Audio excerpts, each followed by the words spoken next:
నమస్తే అందరికి. నేను ఆశ చాలా రోజుల తర్వాత మళ్ళీ ఈ సీవింగ్ మిషన్ దగ్గరికి అయితే వచ్చేసాను. ఆల్రెడీ నా వీడియోస్ చూసే వాళ్ళకైతే అర్థమైపోయి ఉంటుంది. దగ్గర 1 మంత్ అయింది దీన్ని ముట్టుకోక. అక్కడ అలా పక్కన పడి హడావిడిలో అలా పక్కన పడేసి జాగ్రత్తగా దీన్ని కవర్ కూడా చేయలేదు. సో అందుకని చెప్పేసి కొంచెం ఈరోజు మళ్ళీ స్టార్ట్ చేయాలి అంటే మన జర్నీ దీన్ని క్లీన్ చేయాలి కదా. 1 మంత్ నుంచి అలా పక్కన పడేస్తున్నాం.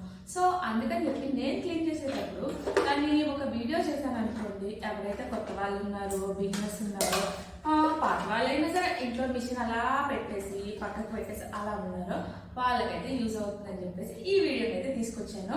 బయటికి సర్వీస్కి ఇచ్చిన క్లీన్ చేయాలని ఏంటి అంటే లోపల ఐరన్ ఉంటుంది కాబట్టి మనం క్లీన్ చేసేటప్పుడు వాటర్ కానీ ఏది తగలకుండా క్లీన్ చేసుకోవాలి ప్రాపర్గా.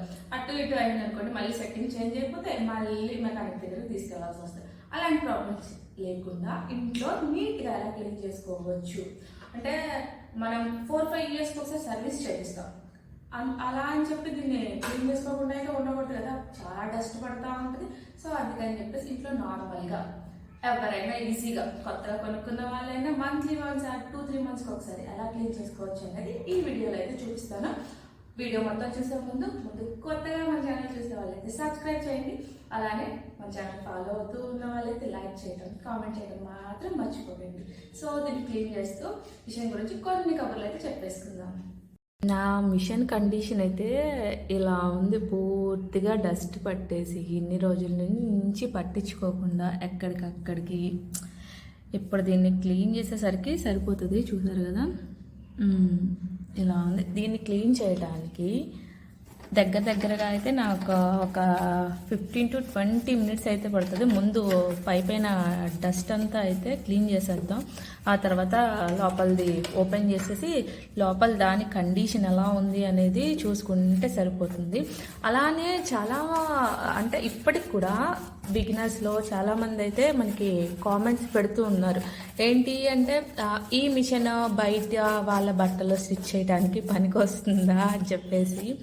అంటే నార్మల్గా మనీ స్టిచ్ చేసుకున్నప్పుడు బయట వాళ్ళ దానికి ఎందుకు పనికిరాదులే కానీ, అంటే ఇది మనం కింద కూర్చొని స్టిచ్ చేసుకోవాలన్న దీనికి పర్టికులర్గా టేబులే అవసరం అనేం లేదు.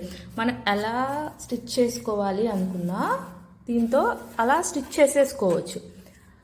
కానీ బయటే కుట్టాలి రెగ్యులర్గా అంటే ఎక్కువ అనుకున్నప్పుడు ఇలా కింద కూర్చొని అయితే స్టిచ్ చేసుకోలేం కదా. దానికోసం అని చెప్పేసి మనం నార్మల్గా ఇంకా కంఫర్ట్ కోసం అని చెప్పేసి ఎక్స్టెన్షన్ టేబుల్ అంటే ఇంకా మీకు దీన్ని తీసుకొని బయటికి వెళ్ళాలి అంటే ఎప్పుడన్నా నాతో పాటు క్యారీ చేసుకోవాలి అలాంటిది ఉంటే మాత్రం మీరు ఇలాంటిది తీసుకోండి. లేదు నేను ఒకే ప్లేస్లో రెగ్యులర్గా ఉంచుతాను అంటే మనకి టేబుల్కి ఫిట్ చేసినవి ఉంటాయి. లేదు అంటే ఇదే మిషన్ని మనం టేబుల్కి ఫిట్ చేసుకొని కూడా యూస్ చేసుకోవచ్చు. ఇప్పుడు ఆ టేబుల్స్ కూడా అవైలబుల్గా ఉన్నాయి మనకి మార్కెట్లో. చక్కగా చూడండి, ఈ వీల్స్ మధ్యలో కూడా బాగా డస్ట్ పట్టు అయితే ఉంటుంది.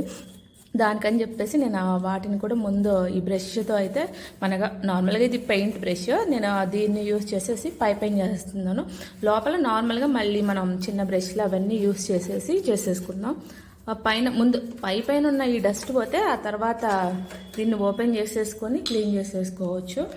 సో చెప్తున్నాను కదా, బయట వాళ్ళు స్టిచ్ చేసిన లోపల వాళ్ళ అంటే మన వరకు మనం స్టిచ్ చేసుకున్న కూడా నార్మల్గా ఈ మిషన్ అయితే అన్నిటికీ సరిపోతుంది. దీంట్లో ఎక్కువ ఫీచర్స్ ఉంటాయి మనకి ఇవన్నీ చేయటానికి. జిగ్జాగ్ చేయాలి అన్నా, ఓవర్లాక్ చేయాలనుకున్నా జస్ట్ మనం ఇక్కడ వీటిని చూసుకుంటూ ఇవి మార్చుకుంటే మనకి సరిపోతుంది అన్నమాట. అందుకని చెప్పేసి మీరు ఎలాంటి డౌట్లు పడకుండా ఇంట్లో స్టిచ్ చేసుకోవాలి అన్నా, బయటికి స్టిచ్ చేసుకోవాలన్నా ఇదైతే తీసుకోవచ్చు. కాకపోతే ఎక్కువగా స్టిచ్ చేసేటప్పుడు నేను ఆల్రెడీ ఒక వీడియో అయితే అప్లోడ్ చేశాను కదా, స్టిచ్చింగ్ చేసే వాళ్ళకి ఎలాంటి ప్రాబ్లమ్స్ వస్తాయి, ఆ ప్రాబ్లమ్స్ని అవాయిడ్ చేయడానికి మనం చేయాల్సిన పనులు ఏంటి అనేది అయితే నేను ఆల్రెడీ ఒక వీడియో అయితే చేసి పెట్టాను. ఆ వీడియో అయితే చూడండి. అంటే కంఫర్ట్ లేకుండా మనం స్టిచ్ చేసినప్పుడు ఎలాంటి ప్రాబ్లమ్స్ వస్తాయి అనేది అయితే నేను వీడియో చేశాను. అదైతే చూడండి. మీకు ఆల్రెడీ ఒక బిగినర్స్ అయితే మాత్రం ఆల్రెడీ స్టిచ్చింగ్ జర్నీలో ఉన్న వాళ్ళకైతే అది అర్థమవుతుంది. నార్మల్గా ఇప్పుడు లోపలికి ప్రాపర్గా ఇది మనం తీసిన తర్వాత ఆల్రెడీ ఇంకా దీన్ని మొత్తాన్ని మనం క్లీన్ చేసుకోవాలి. ఇది ఎందుకంటే ఇక్కడ బాబిన్ ఉంటుంది కదా, బాబిన్ మనం ఇందులో పెట్టేసి థ్రెడ్ని ఇందులో పెడతాం కాబట్టి ఇది ఇలా ఉంటుంది ఓపెన్ చేసేది. అలానే మనం హ్యాండ్స్ని రౌండ్గా స్టిచ్ చేసేటప్పుడు ఇలా తీసేసి దీనిలో ఇన్సర్ట్ చేసేసి హ్యాండ్ని అంటే దాని మీద డబల్ కుట్టు కింద దానికి పై దానికి పడకుండా రౌండ్గా అలా పెట్టేసుకొని నీట్గా స్టిచ్ చేసుకోవడానికి అప్పుడు దీన్ని మనం తీసేసి చేసుకోవాలి అన్నమాట. సో ఇప్పుడైతే నార్మల్గా మనం పైన మాత్రం డస్ట్ని మాత్రం క్లీన్ చేసాం ప్రాపర్గా, ఇంకా అది కూడా చేసేద్దాం. ఇక్కడ నీడిల్స్ ఇవన్నీ కూడా దీని లోపల కూడా బాగా డస్ట్ అయితే ఉంటుంది, దాన్ని కూడా మనం ప్రాపర్గా అయితే ఎప్పటికప్పుడైతే క్లీన్ చేసుకోవాలి. ఎప్పుడూ పడతానే ఉంటుంది. అలా ప్రాపర్గా క్లీన్ చేసుకుంటూ ఉంటే మిషన్స్ కదా, మనం ఆల్రెడీ దీన్ని రోజు వాడుతూ ఉంటే అంత డస్ట్ అయితే పట్టదు. ఎప్పుడైతే మనం రోజు వాడకుండా ఉంటామో అప్పుడైతే ఎక్కువ డస్ట్ అయితే వస్తూనే ఉంటుంది. సో ఇలా ఓపెన్ చేసేసుకొని మనం ఫస్ట్ పెద్ద బ్రష్తో అయితే నేను క్లీన్ చేస్తున్నాను. ఆ తర్వాత మీరు చిన్న బ్రషెస్ ఉంటాయి కదా, నేను దేన్ని ఓపెన్ అయితే చేయట్లేదు. ఎందుకు ఓపెన్ చేసేసిన తర్వాత బిగినర్స్ అనుకోండి, ఆ వీడియోస్ చూసి మనం ఓపెన్ చేసేసామనుకోండి, స్క్రూస్ అవన్నీ తీసేసి ఓపెన్ చేసామంటే ఆ తర్వాత ఫిట్ చేసుకోవటం అనేది ఇంకా చాలా కష్టము. మళ్ళీ రిపేర్ షాప్స్కి వెళ్ళటమో సర్వీస్ వాళ్ళని ఇంటికి పిలిచి ఇదంతా చేసుకోవటం కన్నా జస్ట్ ఈ పైన చేసుకునేవి మాత్రం మనం చేసుకోవచ్చు. చూడండి డస్ట్ ఎలా వచ్చేస్తుందో, లోపల నుంచి బోలెడ్ డస్ట్ వస్తుంది. మనం డీప్ క్లీన్ చేసి చూడండి లోపలికి చిన్న చిన్న డస్ట్ అయితే బోలెడ్ ఉంటుంది. ఇదంతా ఇప్పుడు మనం చిన్న బ్రష్తో అయితే చేసేసుకుందాం క్లీన్. ఇవన్నీ అయితే మా పాప పెయింటింగ్ బ్రష్లో, అది వచ్చేసరికి నేను ఇది త్వరగా క్లీన్ చేసేసి ఆ తర్వాత వీటిని కడిగి అక్కడ పెట్టేయాలి. లేకపోతే ఇంకా వచ్చే ఇలాంటి బ్రషెస్ తీసుకొని అయినా మనం ప్రాపర్గా చిన్న చిన్నవి కూడా క్లీన్ చేసుకోవచ్చు. అలాగే ఈ బాబిన్స్ వీటిని మాత్రం దీనిలో మనం ఎలాంటి ఆయిల్ ఎట్టి పరిస్థితుల్లో కొబ్బరి నూనెనైతే యూస్ చేయకండి మీరు. దీనికి కూడా మనం ఆయిల్ అదంతా పెట్టేసుకుంటూ ఉండవచ్చు. మనకి ఇంజన్ ఆయిల్ దొరుకుతుంది కదా మోటార్స్కి వాటికి యూస్ చేసేది, పర్టికులర్గా ఆయిలే యూస్ చేయాలి.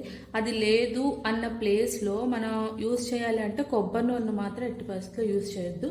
దట్టు అది కూడా చలికాలం అయితే నాకు సర్వీస్ చేయడానికి వచ్చిన అతను అయితే చెప్పాడు, మీరు ఎట్టి పరిస్థితుల్లో కొబ్బరి నూనె అయితే యూస్ చేయొద్దు మేడం, యూస్ చేస్తే అది చలికాలం కదా లోపలికి వెళ్ళి గడ్డ కట్టేస్తుంది, ఆ తర్వాత మిషన్ పాడవుతూ ఉంటుంది. అందుకని చెప్పి కొబ్బరి నూనె యూస్ చేయకండి. అసలు ఆయిల్ని యూస్ చేయకపోయినా ఏం కాదు, కానీ అది మాత్రం యూస్ చేయొద్దు. మీరు యూస్ చేయాలి, ఎప్పుడన్నా వేయాలి. నేను కొన్నప్పుడు కూడా వాళ్ళు ఒకటే చెప్పారు, ఆయిల్ వేయాల్సిన పని లేదు దీనికి అని అయితే వాళ్ళు చెప్పేశారు. వాళ్ళు సర్వీస్ చేసేటప్పుడు వాళ్ళు మాత్రం మనకి ఇంజిన్ ఆయిల్ని చూడండి లోపల నుంచి డస్ట్ ఎలా వస్తుందో, వాళ్ళైతే ఇంజిన్ ఆయిల్ని అది యూస్ చేస్తారు.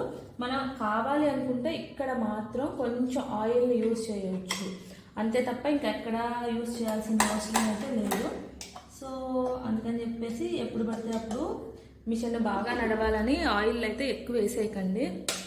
మీ దగ్గర ఇంజిన్ ఆయిల్ ఉంటే ఎప్పుడన్నా ఈ ప్లేస్లో తుప్పు పట్టకుండా ఉండటానికి ఈ ప్లేస్లో ఎక్కువ వాటర్ అది రాకుండా చూసుకుంటే దీని మీదకి వాటర్ పడకుండా అదే మనకి చాలా అన్నమాట.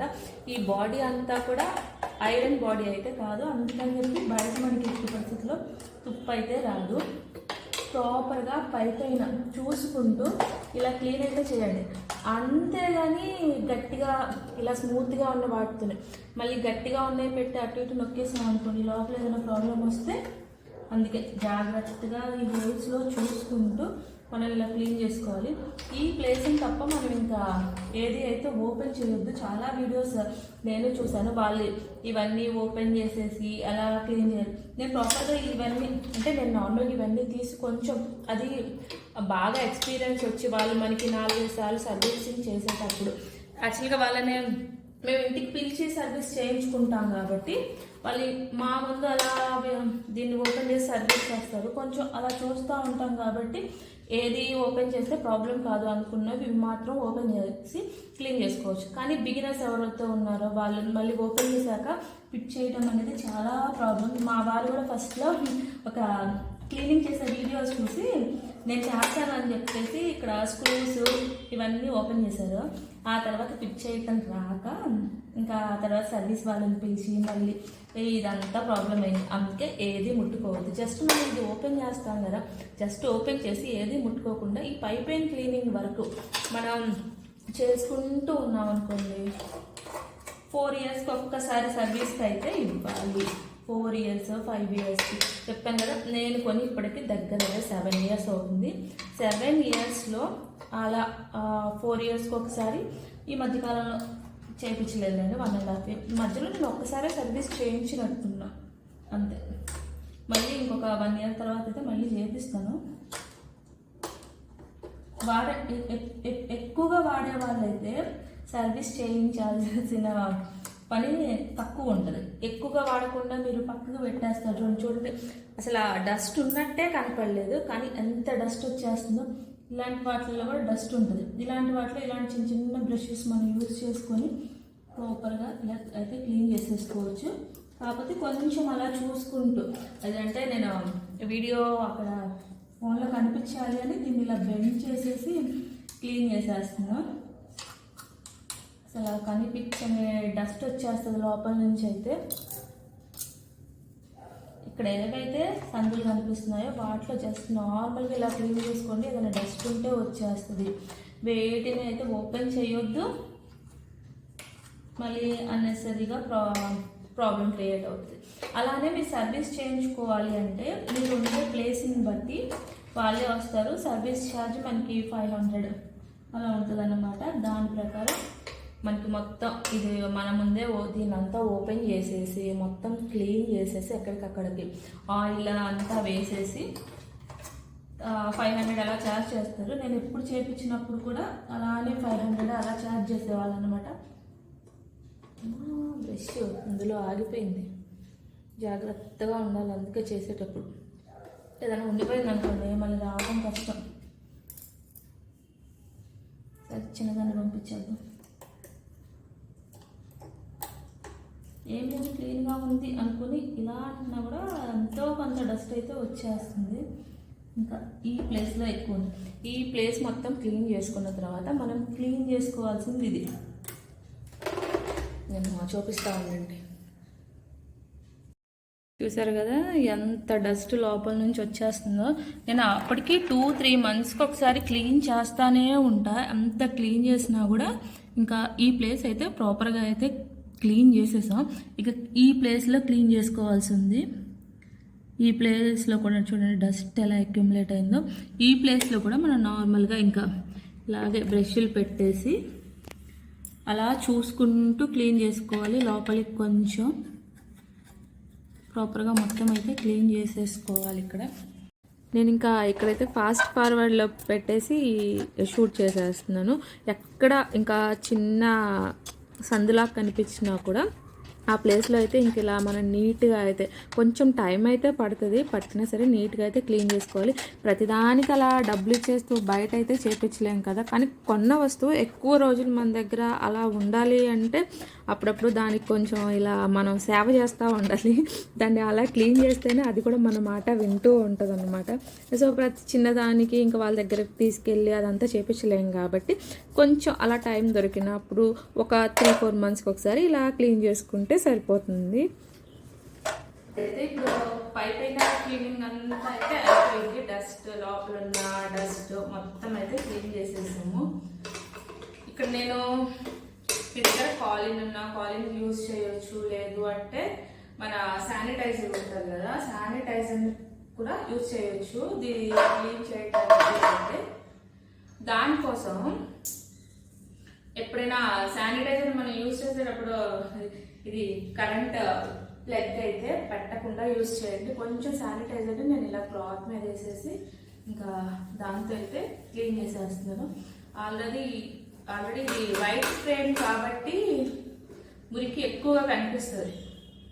సో కొంచెం శానిటైజర్ కానీ ఏదైనా వేసి మనం ప్రాపర్గా క్లీన్ చేసామనుకోండి, మనం ఇంకా తడి తగలకుండా అంటే వాటర్తో అయినా తుడిచేయచ్చు. వాటర్తో అంత ప్రాపర్గా అయితే పోదు.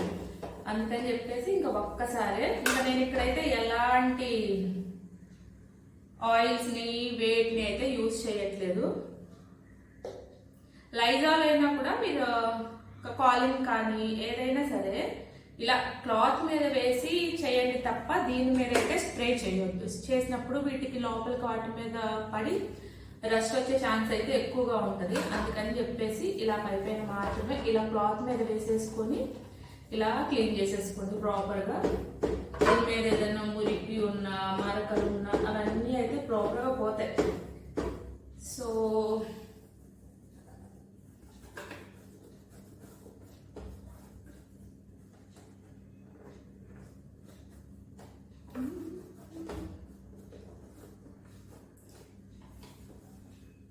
ఈ రోజుల్లో అయితే చాలా మంది దగ్గర అయితే ఈ మిషన్స్ అయితే ఉండటం అయితే ఉన్నాయి కానీ అందులో కొంతమంది మాత్రమే వాటిని ప్రాపర్గా అయితే యూజ్ చేస్తున్నారు.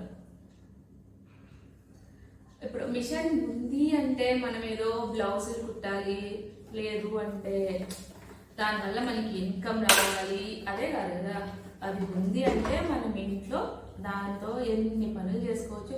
మిషన్ ఉంది అంటే ఓన్లీ బ్లౌజెస్ అయినా చిన్న చిన్నగా మనం అన్నీ స్టార్ట్ చేసినప్పుడు అవి కూడా ఈజీ అయిపోతాయి. అవి కూడా ఇంట్లో ఉండే ఈజీగా ఇప్పుడున్న టెక్నాలజీ ప్రకారం ఇంట్లో ఉండి అన్నీ నేర్చుకోవడం అంత కష్టమైతే కాదు కదా. సో ఎవరి దగ్గర అయితే ఈ మిషన్ ఉందో వాళ్ళైతే ప్రాపర్గా యూజ్ చేయడానికైతే ట్రై చేయండి. అలానే మీకు సంబంధించినవన్నీ ఇంకా ఎక్కడ మీరు టైలర్ దగ్గరికి వెళ్ళకుండా నా పనులన్నీ నేను అలా కంప్లీట్ చేసుకోవచ్చు అన్నట్లుగా అయితే మనం యూజ్ చేసుకోవచ్చు.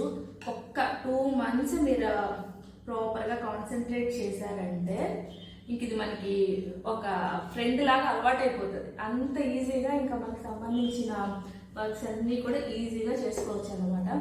సో నేను కూడా నా వీడియోస్ చూసే వాళ్ళకైతే ముందే తెలుసు, నేను కూడా ఎక్కడ అయితే స్టిచ్చింగ్ అయితే నేర్చుకోలేదు. సో నా అంతటి నేను ఆల్రెడీ నేను మా పాపకి ఫంక్షన్లో ఫోటోషూట్లో వేసిన వాటిల్లో కూడా నేను స్టిచ్ చేసిన డ్రెస్సెస్ కూడా వేశాను, నేను స్టిచ్ చేసిన టాప్స్ వేశాను, ఆ షార్ట్స్ అవన్నీ అప్లోడ్ కూడా చేశాను. ఎవరైనా చూడని వాళ్ళు ఉంటే మాత్రం చూడండి. సో ఈ 1 monthలో అయితే మనకైతే స్టిచ్చింగ్ వీడియోస్ అయితే ఏమీ రాలేదు. సో ఇంటికి వెళ్ళాము, అటు ఫంక్షన్ హడావిడి, ఈ హడావిడి అన్నింటిలో కొంచెం స్టిచ్చింగ్ వీడియోస్ అయితే రాలేదు. కానీ యాక్చువల్గా నాదైతే ప్రాపర్గా అయితే స్టిచ్చింగ్ ఛానల్ అయితే కాదు కదా. టైం కుదిరినప్పుడు స్టిచ్ చేసినప్పుడు తప్పకుండా అయితే మీతో అయితే షేర్ చేసుకుంటాను. ఏదన్నా ఇంపార్టెంట్ విషయం ఉంది, అది అందరికీ యూజ్ అవుతుంది అనుకుంటే మాత్రం ఛానల్లో తప్పకుండా అయితే పెట్టేస్తా. చూసారు కదా, ఇదైతే ఈరోజు వీడియో. ప్రతి చిన్న విషయానికి బయటకు వెళ్ళకుండా ఈజీగా ఎలా క్లీన్ చేసుకోవచ్చు అనేది నేను చూపించాను. చాలా సింపుల్గా ఎవరైనా కూడా ఇలా క్లీన్ చేసేసుకోవచ్చు. ఇంతకు మించి ఎక్కువ అయితే కష్టపడాల్సిన అవసరం లేదు. అలానే పార్ట్స్ ఇక్కడ స్క్రూస్ ఇవన్నీ ఉన్నాయి కదా, వీటన్నిటిని తీద్దాం అని వీడియోస్ చూసాం కదా, ఆ ప్రకారం క్లీన్ చేద్దామని చెప్పేసి అయితే ఎవరు ట్రై చేయకండి.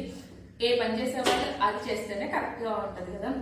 ఈ మిషనరీలో ఏంటి అంటే మనకి ఆ వర్క్ వచ్చు అనుకోండి ప్రాబ్లం లేదు, వర్క్ రాలేదనుకోండి ఏ చిన్న ఫిట్టింగ్ తేడా వచ్చేసిన మిషన్ అంతా మళ్ళీ సర్వీసింగ్ ఇవ్వాల్సి ఉంటుంది. సో పైన క్లీనింగ్ మాత్రం చేసుకోండి, లోపల జస్ట్ అలా బ్రష్లతో అలా ఏది ముట్టుకోకుండా ఉన్న డస్ట్ మాత్రం మనం క్లీన్ చేసేసుకుంటే మనం 4-5 yearsకి మనం యూజ్ చేసే దాన్ని బట్టి ఒకసారి సర్వీసింగ్ ఇచ్చుకుంటే మాత్రం చక్కగా పనిచేస్తాయి. అలాంటి డౌట్ లేకుండా కొత్తగా ఎవరైనా కొనుక్కోవాలి అని అనుకుంటే మాత్రం మంచి బ్రాండ్ ఏంటి అవన్నీ చూసి మాత్రం తీసుకోండి. అలాగే కొంచెం ఫెస్టివల్స్ అప్పుడైతే మనకి ఆఫర్లలో వస్తాయి కాబట్టి అలాంటి టైంలో అయితే తీసుకోండి. ఎక్కువగా స్టిచ్ చేయాలనుకున్న వాళ్ళు మాత్రం టేబుల్ అయితే తీసేసుకోండి. ఈ మోడల్ కైనా తీసేసుకోవచ్చు, మనకి టేబుల్తో పాటుగా వచ్చే మిషన్స్ అయినా తీసేసుకోవచ్చు. సో ఇదైతే ఈరోజు వీడియో. అందరికీ యూజ్ అవుతుంది అని అనుకుంటాను. కొత్తగా చూసే వాళ్ళైతే సబ్స్క్రైబ్ చేయడం మాత్రం మర్చిపోకండి. Thanks for watching. By by.